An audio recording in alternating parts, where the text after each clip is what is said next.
오늘 말씀의 제목은 보니까 에베소서 3장인데 계시로 주신 복음 이렇게 되어 있어요.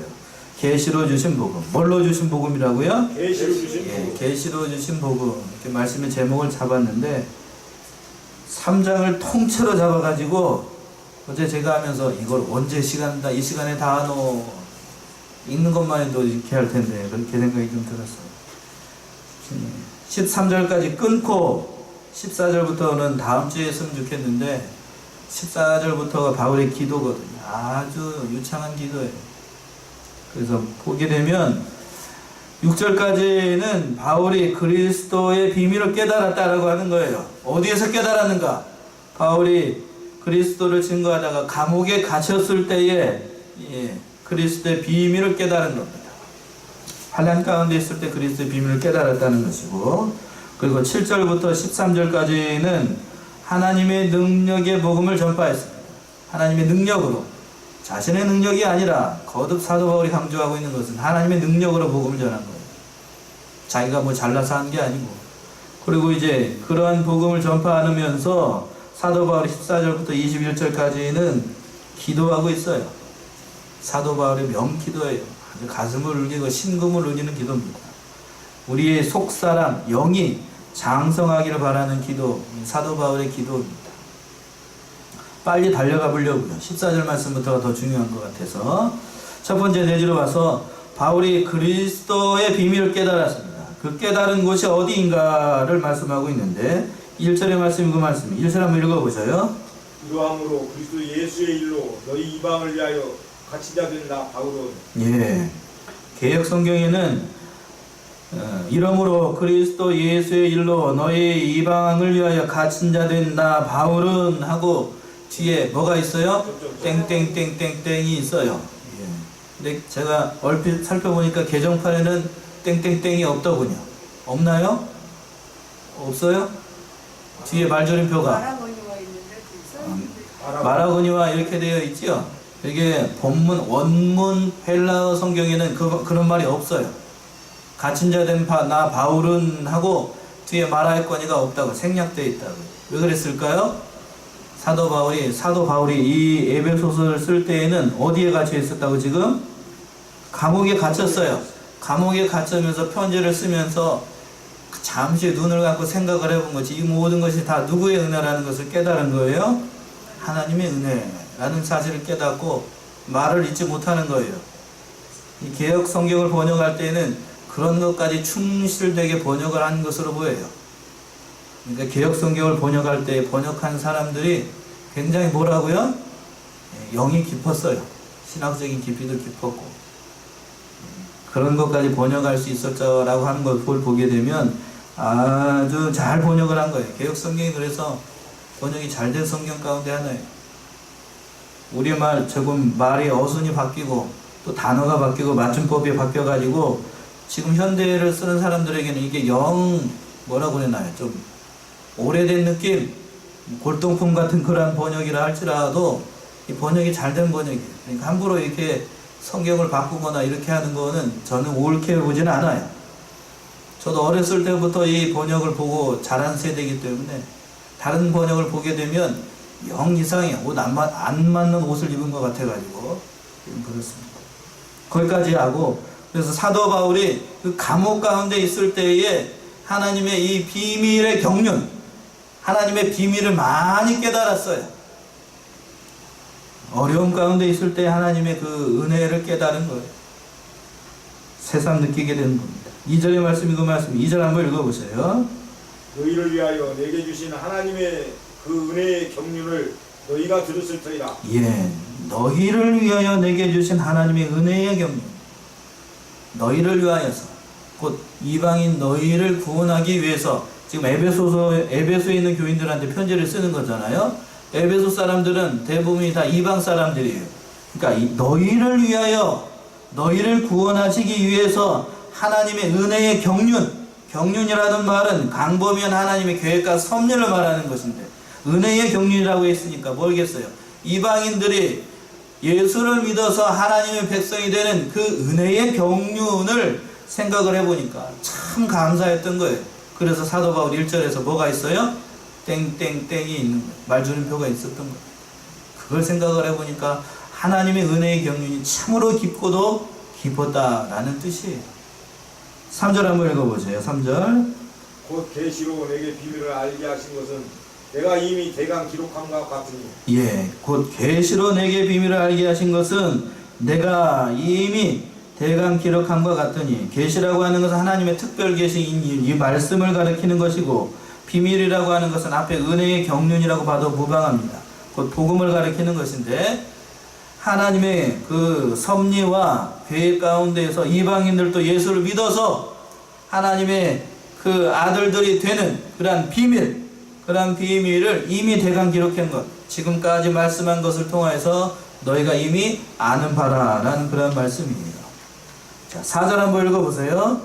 이것을 읽으면 그리스도의 비밀을 내가 깨달은 것을 너희가 알 수 있으랴. 예, 이것을 읽으면, 사도 바울이 쓴 이 편지를 읽으면 그리스도의 비밀, 복음을 믿어서 이방인들도 구원을 받는다는 이것을 너희도 깨달을 수 있을 것이다라는 그런 말씀이에요. 5절 한번 읽어보시고요. 이제 그의 거룩한 사도들과 선지자들에게 성령으로 나타내시는 것 같이 다른 세대에서는 사람의 아들들에게 알게 하지 아니하셨으니. 예, 이제 그의 거룩한 사도들 또 선지자들에게 성령으로 나타내신 것 같이 다른 세대에서는 사람의 아들들에게 알게 하지 아니하셨으니. 요 말씀이 조금 어려울 수 있는데, 이제는 하나님의 표준 계시인 이 정경인 성경이 완성되고 난 다음에는 다른 세대의 그 사람들에게 알게 하지 않았다라는 말씀, 그런 말씀입니다. 다른 세대라고 하는 것은 구약 시대를 가리키는 거고, 또 넓은 의미로 얘기하게 되면 이 하나님의 비밀을 사도들 이후에는 다른 세대들에게 나타내 보이지 않았다는 말씀도 포함되어 있는 거예요. 이 말씀이 무슨 말씀인가? 하나님의 계신 이 성경의 말씀을 완성시킬 때에는 구약은 누구를 통하여서? 선지자들을 통하여서 말씀을 하신 거고, 신약시대에는 누구들을 통하여서? 거룩한 사도들을 통하여서 하나님의 말씀, 이 정경이 완성이 되었다라고 하는 뜻이에요. 성령으로 나타냈다는 말씀은 그런 말씀이에요. 그러니까 다른 세대, 그 이후 세대들에게는 사람의 아들들, 저와 여러분들에게는 이 성경이 아니고는, 뭐가 아니고는? 성경이 아니고는 이렇게 하나님의 계시의 말씀을 이제는 더 이상 말씀해 주지 않는다라고 하는 거예요. 그러니까 오늘날 우리들이 하나님의 뜻을 찾을 때에는 뭐를 통해서만 이제 찾을 수 있다는 말씀일까요? 뭐를 통하여서만? 성경을 통하여서만. 하나님의 뜻을 찾을 때에 나에게 들려주시는 하나님의 뜻이 무엇일까? 물론 기도해야 되지만, 기도하면서 뭐를 찾아야 되냐면 성경 말씀에서 무엇을 말하고 있는가? 성경을 통해서 우리가 알아야 된다고 하는 거예요. 그러니까 다른 제가 가끔 얘기했잖아요. 용문산에서 돌을 열심히 닦아가지고 목사님 내려와가지고 하는 얘기가, 내가 깨달은 말씀은 뭐에도 없고 성경에도 없고 주석에도 없는 아주 신령한 말씀이다 라고 하면 그건 뭔 소리라고요? 잡소리. 뭔 소리요? 잡소리라고, 잡소리. 그런 소리 넘어가면 안 돼요. 잘 모르는 분들이 그렇게 얘기하게 되면, 우리 목사님이 대단한 걸 깨닫고 내려오셨나 보다 해가지고 추정하고 따라가는 사람들이 있는데, 오늘 여기 말씀에서 그랬잖아요. 다른 세대에서는 사람의 아들들에게 어떻게 하지 않았다고요? 알게 하지 않았다. 분명히 얘기했잖아요. 그러니까 그런 사람들 따라가면 안 돼. 그런 사람들 따라가면 안 된다. 요즘 사도적 권위를 가지고 있는, 자기도 하나님께서 주신 그런 사도다, 마지막 사도다, 이렇게 얘기하는 사람들도 있어요. 그러면 그런 운동을 가다가 신사도 운동이라고 얘기합니다. 무슨 사도 운동? 신사도 운동. 예수님께서 사도로 부르신 것은 부활하신 주님이 막내 사도로 사도 바울을 부를 때까지 예수님이 살아 계셨을 때에 예수님이 부르신 것을 사도라고 합니다. 특별히 사도 바울까지 포함을 해가지고. 그 사람들이 아닌 사람들은 뭐가 아니에요? 사도가 아니라고. 그런데 오늘날 와가지고 자기도 사도라고 주장하는 사람들은 뭐예요? 그 이단인 거예요, 이단. 그 잘못된 거라고. 그런 사람들 쫓아가게 되고, 자기가 재림주네, 자기가 신사도네, 자기도 사도네 이런 사람들 따라가면 안 돼. 그런 사람들이 뭐 신령한 것을 말하는 것 같지만 그거 아니라고요. 거듭 말씀드리지만 그런 사람들이 얘기하는 건 뭔 소리라고요? 예, 아이고 제대로 표현을 안 돼. 잡소리고 개소리예요. 그런 따라가면 안 돼. 그런 따라가면 안 됩니다. 그래서 6절 보시면 6절 한번 읽어보세요. 이는 이방인들이 복음으로 말미암아 그리스도 예수 안에서 함께 후사가 되고 함께 지체가 되고 함께 약속에 참여하는 자가 됨이라. 예, 하나님께서 이 비밀의 경륜을 성경을 통해서 말씀하신 이유가 무엇인가를 말씀하는 거예요. 공부 잘하는 사람들은 6절을 시작할 때 뭘로 시작하라는가를 주목한다라고 했죠. 6절 시작할 때 뭘 어떻게 시작하고 있어요? 이는 이렇게 중요한 거예요. 그러니까 앞에 거 다 잊어버려도 이는이라고 시작하는 건 잃어버리면 안 되는 거예요. 주목하셔야 돼요. 이는 이렇게 이방인들에게 복음을 주신 이유가 뭔가 하면 그리스도 예수 안에서 함께 뭐가 되고 후사가 되고 또 함께 뭐가 되고 지체가 되고 또 함께 뭐 어디에 참여하는 것 약속에 참여하는 자가 되도록 하기 위해서 이방인들에게 뭐를 줬다고요? 복음을 줬다는 말씀이에요. 얼마나 좋아요. 예수 안에서 함께 후사. 자, 개정판 성경에는 그 후사를 뭐라고 번역을 했나요? 개정판 한번 읽어보세요. 개정판. 상속자라고 되어 있나요? 예, 후사가 상속자라는 말씀이 하늘나라의 유업을 받는 상속자로 됐고 함께 지체가 되었어요. 그러니까 함께 저번 주에 말씀 중에서는 함께 지어져 간다라고 했죠? 교회에서 영적인 성전을 건축하라고 했죠. 함께 지어져 간다라고 말씀한 것처럼 또 함께 약속에 참여하는 자가 됐어요. 여기서 한 가지만 시간이 되더라도 말씀을 드리면 함께 한 교회 안에서 지체로 만들어져 가는 것 쉬운 일일까요? 어려운 일일까요? 쉬운 일이 아니에요. 왜 쉽지 않을까요? 여러분들 다 한번 여기 한번 돌아보세요. 졸지 마시고 한번 돌아보세요. 똑같이 생긴 사람 있어요? 없어요? 없어요. 그렇기 때문에 어려워요. 나랑 똑같은 사람이 한 명이라도 있으면 교회 안에서 지체를 만들어가는 것, 그리스도의 성품과 인격을 닮아 나아가는 것이 쉬울 수 있어요. 부부 안에서도 가정 안에서도 함께 지체로서 만들어져가 나아가는 것 쉬운 일이던가요? 어려운 일이던가요? 한번 여쭤봐야지. 쉬운 일이던가요? 어려운 일이던가요? 어려운 일이죠. 예, 어려운 일이죠. 예, 그렇습니다. 어려운 일이에요. 그런데 그런 사람들이 그런 어려운 사람들이 모인 곳이 어디라고요? 교회예요. 그러면 교회는 더 쉬울까요? 더 어려울까요? 더 어려운 거예요. 이 교회는 왜 이렇게 어렵다냐? 그게 정상인 거요. 그게 뭐라고요? 그게 정상이라고. 그게 정상. 그게 비정상이 아니고 그게 정상인 거예요. 어디에서도 하나가 되지 못하는데 가정에서도 하나가 되지 못하는데 교회에서 하나가 된다. 에이, 그거 거짓말이에요. 거짓말. 교회 안에서 하나가 될 수 있다. 그리스도의 능력과 성령의 능력이 하나가 될 수 있다. 물론 하나가 될 수 있죠. 내가 죽으면. 누가 죽으면요? 내가 죽으면 돼요. 내가 죽으면. 근데 여러분들은 안 죽어요. 제가 장담컨대 하나님께서 여러분을 거두시는 그날까지 절대로 자기 자신 안 죽어요. 제가 장담할 수 있어요. 그렇기 때문에 교회 생활하는 거 함께 지체로 만들어져 가고 함께 그리스도의 성품을 닮아 나가는 거 그거 어려운 거예요. 조금씩은 죽어요. 그래 많이 죽습니다. 많이 죽어야 돼. 많이.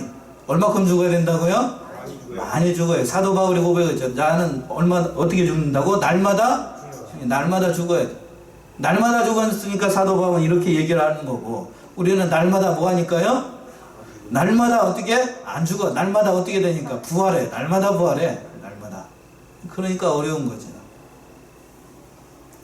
사도 바울이 깨달은 진리가 남다랐던 거예요. 그러니까 함께 지체된 우리는 제가 말씀드리고 싶은 서로 용납하시고 서로 용서하시고 서로 사랑하시고 서로 좀 배려하시고 서로 격려하시고 그러세요. 정죄의 눈길로만 바라보게 되면 어려워요. 굉장히 어렵다고요. 사랑으로 좀 풍성하신 그런 교회가 되고 더군다나 큰 교회는 가려져요.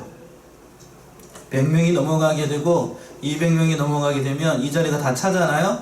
그러면은 가려진다고요. 서로의 못난 것, 서로의 잘못된 것, 허물 같은 것도 한두 사람 빠지고 또 한두 사람이 이렇게 잘 믿음 생활 하지 못하고 이런 것들도 가려집니다.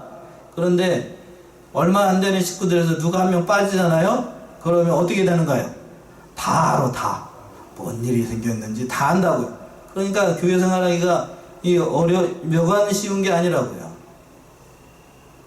그러니까 서로를 더 그런 교회일수록, 우리 교회는 그런 사람 없는데 연약한 교회일수록 서로를 더 많이 챙겨야 돼요. 한눈 감고 신앙생활하고 서로를 많이 배려해서 하나님의 능력을 잘 전하시는 그런 사람들 되셔야 됩니다. 자, 7절 말씀 한번 읽어보세요. 7절. 이 복음을 위하여 그의 능력이 역사하시는 대로 내게 주신 하나님의 은혜의 선물을 따라 내가 일꾼이 되었노라. 예, 하나님의 능력의 복음을 전파하기 위해서 사도 바울이 그리스도의 일꾼이 되었다는 말씀인데, 7절 보시면 이 복음을 위하여 그의 능력이 역사하시는 대로 내게 주신 하나님의 은혜의 뭘로? 선물을 따라 내가 일꾼이 되었다. 내가 잘나서 이것이 된 것이 아니라 하나님의 은혜의 선물로 사도로 부르심을 받아서 하나님의 능력을 따라서 그 일을 직분을 수행하고 있다는 거예요. 복음의 일꾼이 되기 위해서는 두 가지가 중요한 거예요. 그러니까 첫 번째는 하나님의 능력이 함께해야 되고, 뭐가 함께해야 되고요? 하나님의 능력이 함께해야 되고, 또 하나님의 능력이 함께한다는 얘기는 하나님께서 일꾼을 택해 주셔야 된다는 거예요. 택한 사람들만이 하나님의 일을 할 수 있어요. 또 은사를 선물로 주셔야 돼요. 뭐를 선물로 주신다고요? 그 직분을 감당할 수 있는 은사를 주셔야 돼요. 은사가 없는 사람이 그 일을 할 때에는 굉장히 힘이 들어요. 찬양에 은사가 있는 사람이 찬양을 잘할 수 있지요? 요리에 은사가 있는 사람이 요리를 하는 겁니다. 예. 말씀에 은사가 있는 사람이 말씀을 전할 수 있는 거고, 또 봉사에 은사가 있는 사람이 봉사에 은사를 할 수 있는 거예요. 그런 은사가 없는 사람이 맡겨가지고 하잖아요. 그러면 땀만 비질비질 흘려요. 뭐만 흘린다고요? 땀만 비질비질 흘려. 그러다가 다음 주에 나올까요? 안 나올까요? 안 나옵니다. 영영 빠이빠이예요. 영영 빠이빠이로. 그런 거예요. 은사가 있어야 돼요. 복음의 일을 감당하기 위해서. 그래서 우리 교회에도 제가 볼 때 다 은사가 있어요. 자기가 뭔 은사가 있는지 모르겠다. 그럼 저한테 얘기하셔요. 다 은사가 있어요. 하다못해 저는 도저히 은사가 없는데 자리 지키는 은사가 있어요. 뭘 지키는 은사? 그게 가장 큰 은사예요. 귀하게 여기셔요. 예, 귀하게 여기셔야 돼요. 전에 우리 앞에 우리 교사님 계시니까 말씀드리면, 저는 서울에 있는 교회에서 어느 늙어가지고 이제 아무런 힘도 없고 제가 기도도 잘 못하고 뭐도 해야 돼. 그랬더니 제가 듣고 나서 얘기했어요. 자리 지키는 게 은사인데요? 그랬더니 그 권사님이 늙으셔가지고 제가 말씀 전할 때는 꼭 오셔가지고 앞에 자리에 앉아 계시더라고요. 꼭 자리에 앉아가시고 그래서 기도 많이 해주시고 그렇게 하셨어요. 그러면서 우스갯소리도 많이 하시고 그랬는데, 저 오고 난 다음에 얼마 전 있다가 소전하셨다는 얘기를 들었는데요. 뭐는 얘기냐면, 그러면서 자기는 잘 못하니까 흉내만 내면 된다고, 방구만 끼면 된다고 그렇게 얘기하시더라고요. 뭐만 끼면 된다고요? 방구만 끼면 된다고. 앉아가지고 기도 못하니까 앉아가지고 방구만 끼고 있으면 된다. 표현을 잘 하시더라고요. 그렇게 하는 거예요. 이렇게. 그런 은사가 있는 겁니다. 그래서 이제 8절 보시게 되면 자기 자신이 사도로 부른 것에 대해서 사도 바울이 겸손하게 표현을 하고 있어요. 8절 한번 읽어보세요. 모든 성도 중에 지극히 작은 자보다 더 작은 나에게 이 은혜를 주신 것은 측량할 수 없는 그리스도의 풍성을 이방인에게 전하게 하시고. 예, 사도 바울의 겸손한 신앙이 잘 묻어나는 말씀이죠. 모든 성도 중에 지극히 어떠한 자인? 작은 자보다 더 큰 자? 작은 나에게 은혜를 주신 것은, 이러한 은혜를 주신 이유가 무엇인가? 측량할 수 없는 그리스도의 은혜의 이 풍성함을 누구에게 전하도록 하기 위해서, 이방인들에게 전하도록 하기 위해서 내가 사도로 부름을 받았다라는 거예요. 사도 바울이 겸손한 신앙이 잘 묻어나잖아요. 에베소서에서는 이렇게 표현했고, 고린도전서 15장 9절에서는 사도 중에 지극히 작은 자라고 표현했고, 그리고 디모데전서 1장 15절에서는 죄인 중에 뭐라고요? 괴수라고 표현을 한 겁니다. 사도 바울의 신앙에 겸손이 표현된 거예요. 날마다 뭐 했기 때문에 가능한 걸까요? 날마다 자기가 살았기 때문에요? 날마다 죽었기 때문에. 사도 바울이 하나님을 만날 때마다, 그리스도를 가까이 할 때마다 이 풍성한 그리스도의 은혜를 깨달았다는 겁니다. 9절 한번 읽어보세요. 9절. 영원부터 만물을 창조하신 하나님 속에 감추었던 비밀의 경륜이 어떠한 것을 드러내게 하려 하심이라. 예. 그래서 우리를 자기 자신을 하나님의 사도로 부르신 이유가 무엇인가? 영원부터 만물을 창조하신 하나님 속에 감추었던 이 비밀의 경륜. 아까 얘기에서는 은혜의 선문이라고도 얘기를 했고, 또 저 위에서는 뭐라고 했냐면 은혜의 경륜이라고 되어 있어요. 여기서는 무슨 경륜? 비밀의 경륜. 다 같은 말이에요. 이방인들이 누구를 믿어서? 예수를 믿어서 하나님의 자녀가 되는 거예요. 6절의 말씀에 그랬죠? 6절 보시게 되면 이방인들도 복음으로 말미암아 하나님과 함께 후사가 되고 함께 지체가 되고 함께 약속에 참여하는 백성이 된 것은 이 비밀의 경륜을 드러내기 위해서다는 말씀이에요. 어렵게 쓰고 있는데 같은 말이에요. 사도 바울이 너무 글을 잘 쓰다 보니까 이렇게 표현한 것 뿐입니다. 10절 한번 읽어보세요. 10절. 이는 이제 교회로 말미암아 하늘에서 정사와 권세들에게 하나님의 각종 지혜를 알게 하려 하심이니. 예. 또 10절 시작을 할 때 뭘로 시작을 하고 있어요? 이는 하고 있어요. 이는 왜 하나님께서 이렇게 이방인들을 또 구원을 얻게 하셨는가? 이제 교회로 말미암아 어디에서가 중요해요. 하늘에서 누구들과 함께 정사와 권세들과 함께 하나님의 각종 은혜를 알게 하신대요. 하늘에서 누구를 통하여서 우리 이방인들 우리를 통하여서도 그 하늘에서 천사들과 함께 정세와 권세들이라고 하는 것은 천사들 얘기를 하는 겁니다. 그 천사들과 함께 하나님이 얼마나 크신 지혜를 가지고 있는 분인가를 나타내 보인다는 말씀이에요. 예, 저는 이 말씀이 참 은혜가 되는데 여러분 어떨지 모르겠네요. 여러분들을 통하여서 이 하나님의 지혜가 천사들 앞에서 쫙 열거가 되는 거예요. 여러분들이 어떻게 신앙생활하고 어떻게 예수를 믿고 어떻게 양문교에서 믿음생활했던 것인지 누구 앞에서 천사들 앞에서 하나님의 모든 지혜가 다 펼쳐지게 되는 거예요. 얼마나 아름다운 모습일지를 사도 바울이 설명하는 겁니다. 이해되셨어요? 11절 말씀 보세요. 11절 한번 읽어보세요. 곧 영원부터 우리 주 그리스도 예수 안에서 예정하신 뜻대로 하신 것이라. 이렇게 된 것은 구원 운동을 주신 이유는 하나님께서 예수 그리스도 안에서 예정하신 뜻대로 된 거다 하는 그런 말씀이고. 12절 보세요. 12절. 그러나 그 안에서 그를 믿음으로 말미암아 담대함과 하나님께 당당히 나아감을 얻느니라. 이것으로 말미암아 그의 안에서 예수 안에서 이제는 예수를 믿기 전에는 하나님께 나아가는 것이 두려웠습니다. 근데 이제 예수를 믿고 난 다음에 어떻게 됐는가? 예수를 믿음으로 말미암아 뭐함을 얻고 담대함과 하나님께 어떻게 나아간다고요? 당당히 나아갈 수 있어요. 원어적인 의미로 담대함이라고 하는 것은 뻔뻔하다는 의미예요. 어떤 의미라고요? 뻔뻔하다고. 그리스도를 믿는 믿음으로 말미암아 뻔뻔하게 하나님 앞에 당당하게 나아가는 거예요. 우리는 이제 누구의 후사가 됐기 때문에 그리스도 하나님의 후사가 되었기 때문에 쉽게 얘기하면 이 앞면 까고 이 앞면 딱 깔고 그냥 가는 거예요. 우리가 실제적인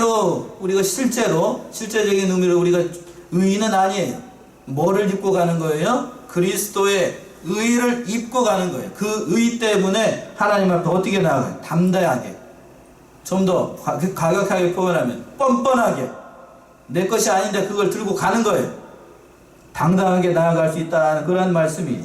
참 은혜로운 말씀 아니에요. 그런 자리에 우리가 들어간다는 것이고. 13절 보세요. 13절. 그러므로 너희에게 구하노니 너희를 위한 나의 여러 환난에 대하여 낙심치 말라. 이는 너희의 영광이니라. 예, 그러므로 우리가 이러한 은혜를 받았으니까 너희에게 구하는 것은 무엇이냐면 나의 이러한 여러 가지 환난 때문에 결코 낙심하지 말라는 거예요. 너희를 구원하기 위해서 내가 당하는 이 감옥 속에 갇힌 것은 너희에게 영광이라고요. 복음 때문에 환난을 당하고 어려움을 당하고 또 괴로운 일을 만나고 고된 일을 만나는 모든 것들은 그것이 너희의 영광이라고요. 나의 영광이, 너희의 영광은 곧 나의 영광이라는 말씀이에요. 그러니까 복음 자체가 영광이고 또 직분을 받은 것 자체가 또 영광이고, 많이 오늘 이 본문의 말씀에서도 사도 바울은 감옥에 있을 때의 하나님의 비밀의 경륜, 그 은혜의 경륜을 많이 깨달았던 것처럼 환난을 많이 당해야 어떤 의미에서는 예수 그리스도께서 이와 같은 은혜를 베풀어 주셨다는 것도 많이 깨달아가는 거예요. 그러니까 제가 말씀드리고 싶은 것은 고난을 많이 당해야 될까요? 아니면 당하지 않아야 될까요? 한 분밖에 말씀을 안 하시네요. 당해야 됩니다. 그래야 뭘 깨달으니까요? 은혜의 깊이를 깨달아요. 예수 그리스도께서 얼마나 많은 대가를 지불하시고 우리에게 이러한 직분과 이러한 시민권과 이러한 은혜를 주셨는지를 고난을 당해서 깨닫는 거예요. 사도 바울도 어디에 있을 때 이것을 깨달았냐면 1절에서 그랬죠. 점점점점 하는 것이 어디에서요? 감옥에 있을 때에 깨달은 거예요. 감옥에 있을 때. 곧 환난 가운데 있을 때에. 환난을 당하게 되면, 어려운 일을 만나게 되면, 여러분들 힘으로 감당할 수 없는 일을 만나게 되면 그때에는 울어요. 운다는 것은 무슨 얘기냐면 자기 자신을 돌아본다는 의미예요. 자기 자신을 돌아보니까 하나님의 뜻대로, 오늘 기도도 그렇게 하셨는데 뜻대로 하지 못하는 것 그거 회개하게 되고, 또 뜻대로 살려고 애를 써요. 그러니까 마냥 좋은 일만 있으면 되겠어요? 안 되겠어요? 그거 안 되는 거예요. 사람이 배만 나옵니다. 배만 나와가지고 나태해져가지고 마냥 그 타령하고 있어요. 여기가 좋사오니 여기서 초막 찍고 삽시다. 그렇게 살아요. 하나님은 절대로 그렇게 놔두시는 분이 아니에요.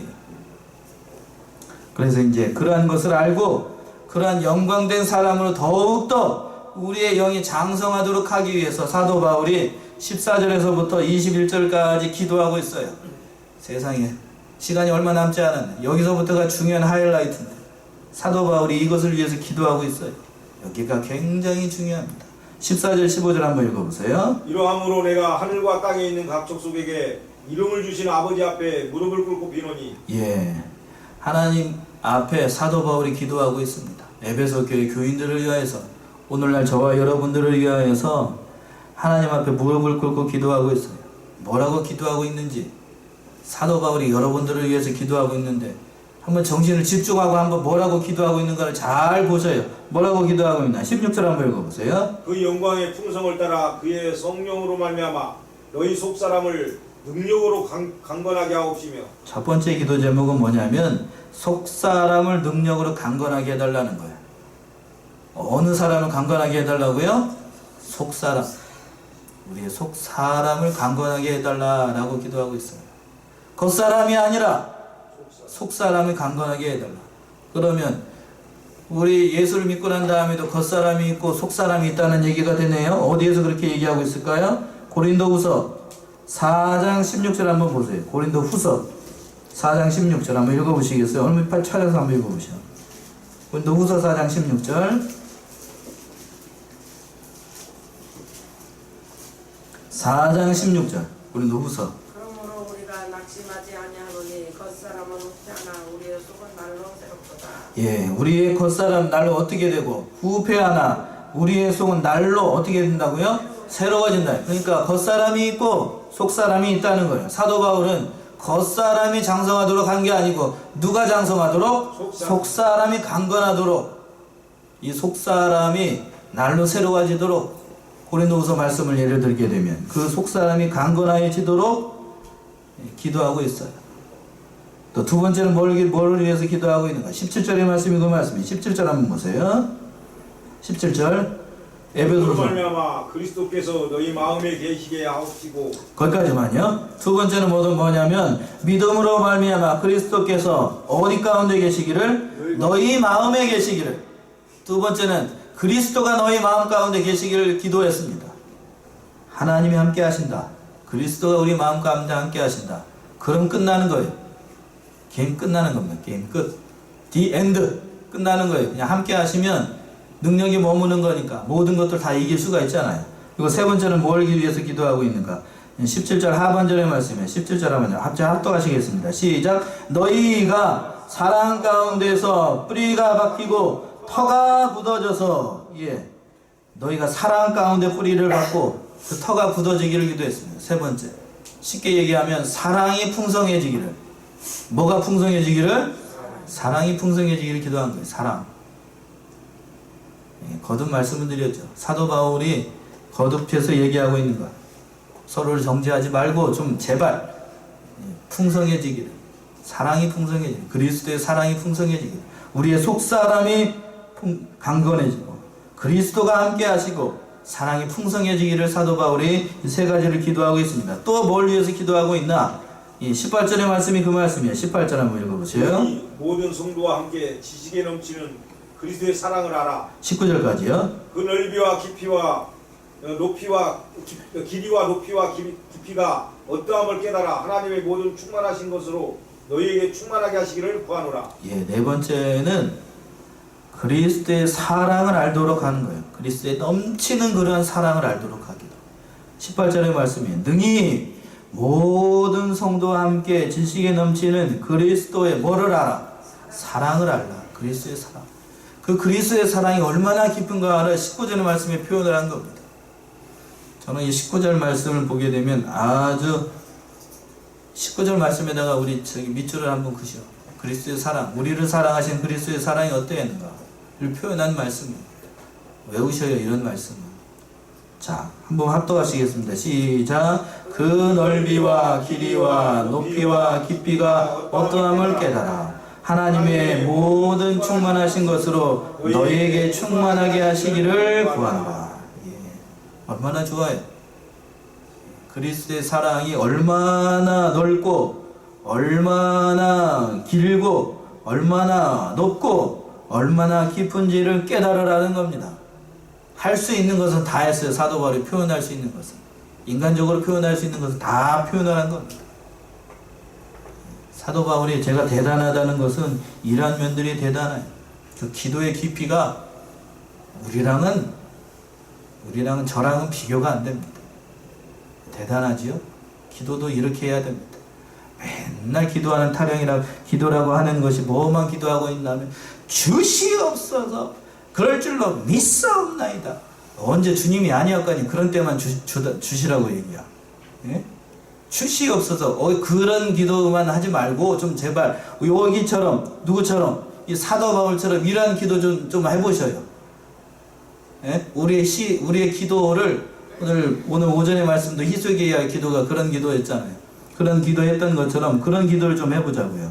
16절부터 제가 한번 다시 읽어보면 15절부터 이름을 주신 아버지 앞에 무릎을 꿇고 비노니 그 영광의 풍성함을 따라 그의 성령으로 말미암아 너희의 속사람이 능력으로 강건해지게 하고 속사람이 강건해지고 또 믿음으로 말미암아 그리스도께서 너희 가운데 함께 계시게 하옵시고 너희 가운데 함께 계시기를 원하고 너희의 사랑 가운데서 뿌리가 박히고 터가 굳어져서 능히 모든 성도와 함께 지식에 넘치는 그리스도의 사랑을 알아 그 넓이와 길이와 높이와 깊이가 어떠함을 깨달아 하나님의 모든 충만하신 것으로 너에게 충만하게 하기를 구하노라. 여기 어디 봐요. 여기 어디에 세상적인 것이 하나라도 있나? 있어요, 없어요? 있으면 얘기해봐요. 하나도 없어요. 육신의 형통이 되기를 바라고 자녀가 잘 되기를 바라고 또 병나지 않기를 바라고 그런 간구가 여기 하나도 없어요. 한 절이 없다고. 한 절이. 사도 바울이 그런 것이 중요하지 않아서 간구한 게 아닐까요? 아니면 그것보다도 이것이 더 중요하기 때문에 이것을 먼저 구했을까요? 어느 걸까요? 이것이 먼저다. 이것이 먼저. 나머지 세상적인 것은 뭘로? 덤으로 주시는 거예요. 덤으로. 사도 바울은 그걸 알았기 때문에 에베소 교인들에게 오늘날 현대 교인들에게 가장 중요한 것이 이거라는 거예요. 이거. 그러니까 이렇게 기도한 거지요. 그래서 마지막으로 20절과 21절의 말씀으로 요약을 하고 있습니다. 20절, 21절 한번 읽어보세요. 우리 가운데서 역사하시는 능력대로 우리의 온갖 구하는 것이나 생각하는 것에 더 넘치도록 능히 하실 이에게 교회 안에서와 그리스도 예수 안에서 영광이 대대로 영원무광이를 원하노라. 아멘. 예, 그 기도를 들으시는 하나님께 모든 영광을 사도 바울이 돌리고 있습니다. 기도를 이렇게 해야 됩니다. 멋있지요? 원래 아멘이 그냥 멋있지요? 저만 멋있나? 네. 멋있지요? 이렇게 멋있게 기도해야 되는 거야. 멋있게. 멋만 부리는 거 아니냐? 아니, 그렇지 않아요. 정말 우리의 심령이 이렇게 기도해야 돼요. 얼마나 간절하게 기도하고 있어요. 우리 가운데 역사하시는 능력대로 우리의 온갖 구하는 것이나 생각하는 것에 더 넘치도록 능히 하실 이에게 교회 안에서와 그리스도 안에서 영광이 대대로 영원무궁하기를 원하노라. 이렇게 기도한 겁니다. 얼마나 하나님 앞에 영광을 바라고, 또 우리 사랑하는 그 성도들, 에베소 교회 교인들이, 오늘날 양문교회 교인들이 이러한 은혜가 풍성하기를 사도 바울이 기도했던 것처럼 우리의 기도도 좀 깊어지고 넓어지고 또 그리스도의 분량까지 자라나가는 그런 기도를 드려서 정말 하나님 앞에 영광을 올려드리는 저와 여러분들이 다 되시기 바랍니다. 기도하겠습니다.